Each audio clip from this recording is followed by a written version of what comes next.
Trung Quốc đem quân qua đánh chúng ta và dựng nên một chính quyền mà đứng đầu là người Trung Quốc thì đó chính là xâm lược. Thực dân Pháp đã đóng đô ở đất nước chúng ta trên 100 năm và dựng nên một chính quyền thực dân, đó chính là xâm lược. Người Mỹ hiện diện cho đất nước chúng ta mấy chục năm và họ có thể chi phối đến chính trị của Việt Nam thì đó cũng có thể gọi là xâm lược. Và người Mỹ đã thực sự xâm lược Nhật Bản sau chiến tranh thế giới thứ hai. Và việc quân đội Việt Nam đóng quân cho đất nước Campuchia trong vòng 10 năm, thậm chí còn dựng nên một chính quyền bù nhìn thân Việt Nam, vậy thì cái đó cũng gọi là xâm lược. À, cái thằng này mày dám nói như thế á, mày là phản động. Chưa gì đã chụp mũ người ta mà gọi người ta là phản động. Vậy thì làm sao chúng ta có thể nhìn một cái sự việc một cách khách quan được? Pol Pot rõ ràng là những kẻ ác, chúng là những kẻ đã gây sự trước và đã tàn sát rất là nhiều đồng bào của chúng ta ở khu vực biên giới. Việc chính phủ Việt Nam đánh lại Pol Pot vào lúc ấy là một điều rất là đúng đắn, bởi vì chúng ta phải tự vệ. Và cũng giống như là việc diệt mối, bạn đâu thể diệt một hai con rồi thôi, bạn phải đánh thẳng vào cái tổ mối để tiêu diệt hết toàn bộ những con mối khác. Cho nên việc chính phủ Việt Nam phải qua thẳng Campuchia để tiêu diệt Pol Pot, đó là một việc hoàn toàn hợp lý. Tuy nhiên cái sự chính nghĩa của cuộc chiến nó cũng chỉ tới cái giai đoạn này là kết thúc, bởi vì sau đó chính phủ Việt Nam đã để quân đội là ở Campuchia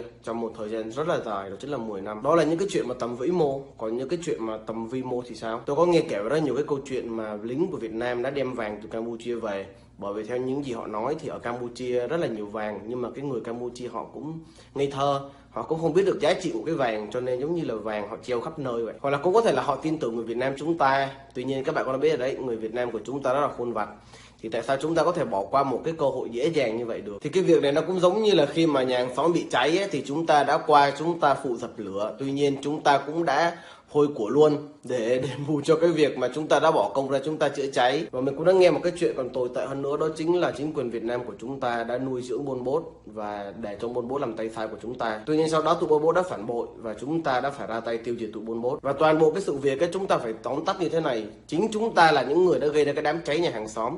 Sau đó chúng ta qua chúng ta dập lửa, bởi vì nếu chúng ta không dập lửa thì nó sẽ cháy luôn nhà của chúng ta. Và khi dập lửa xong, chúng ta đã làm gì? Chúng ta đã lấy đồ của người ta đem về nhà của mình. Chúng ta đã ăn dầm nằm dề ở nhà người ta một cái thời gian rất là dài và bắt cả gia đình người ta phải cung phụng mình, phải thờ cúng mình như là một cái ân nhân vô cùng là vĩ đại. Cho nên bạn thực sự nghĩ những cái người Campuchia người ta sẽ cảm thấy như thế nào? Thực ra thì trên đời này chẳng có cái gì là miễn phí cả.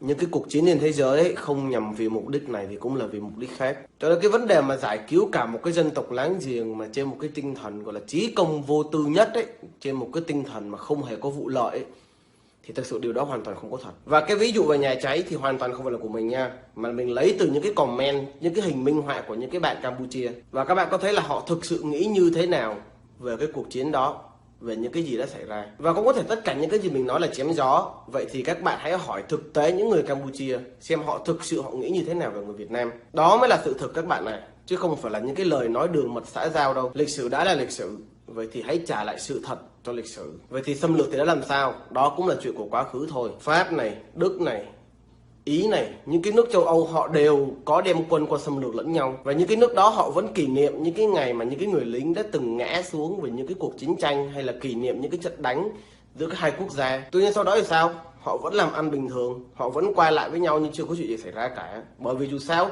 những cái chuyện đó cũng chỉ là những cái chuyện của quá khứ mà thôi. Và tôi cũng có nói một cái ý nhỏ ở đây, đó là tôi tôn trọng những cái người lính Việt Nam đã ngã xuống để đánh đổ chế độ Pol Pot, bảo vệ cho đồng bào của chúng ta và cũng bảo vệ cho chính những người Campuchia. Ở đây cái sai ấy là những cái chính sách của chính quyền hồi đấy, đó là chúng ta đã đi quá xa vào một cuộc chiến mà không chỉ dừng lại ở một cuộc chiến chính nghĩa nữa, mà nó đã trở thành một cuộc chiến phi nghĩa. Và đó là lý do tại sao chúng ta phải mang tiếng xấu cho đến tận bây giờ. Riêng tôi thì tôi không hề quan tâm, bởi vì ông ta có lên mạng chém gió cái gì thì kệ mẹ ông ta đi. Cái điều tôi quan tâm bây giờ là môi trường của Việt Nam vẫn đang rất ô nhiễm. Những cái dự án quan trọng của Việt Nam chúng ta đều lần lượt rơi vào tay Trung Quốc. Tại sao là như vậy? Rồi các bạn còn nói là nếu mà ông Lý Hiển Long không có xin lỗi thì mối quan hệ giữa Việt Nam với Singapore sẽ trở nên tồi tệ. Nhưng mà sự thực thì chúng ta với Singapore đâu có quan hệ gì đâu. Đâu có quan hệ ảnh hưởng lẫn nhau về kinh tế hay là quân sự gì đâu. Thậm chí là chính người dân Việt Nam của chúng ta đây phải qua bên Singapore làm thuê làm mướn. Hay là tệ hại hơn nữa là những cô gái phải qua đó bán dâm. Bởi vì chúng ta không thể sống được ở đất nước của chúng ta. Cho nên các bạn sẽ nghĩ thực sự Singapore nó nhìn chúng ta với con mắt như thế nào. Đó, bây giờ mày không thích tao nữa gì, mày nghỉ chơi tao đi, vì tao đâu chơi mày đâu. Sao việc gì mà tao phải sợ. Cho nên nếu các bạn có một chút sĩ diện dân tộc thì hãy quan tâm đến những cái chuyện đó. Còn những cái chuyện của quá khứ thì nó đã là quá khứ rồi.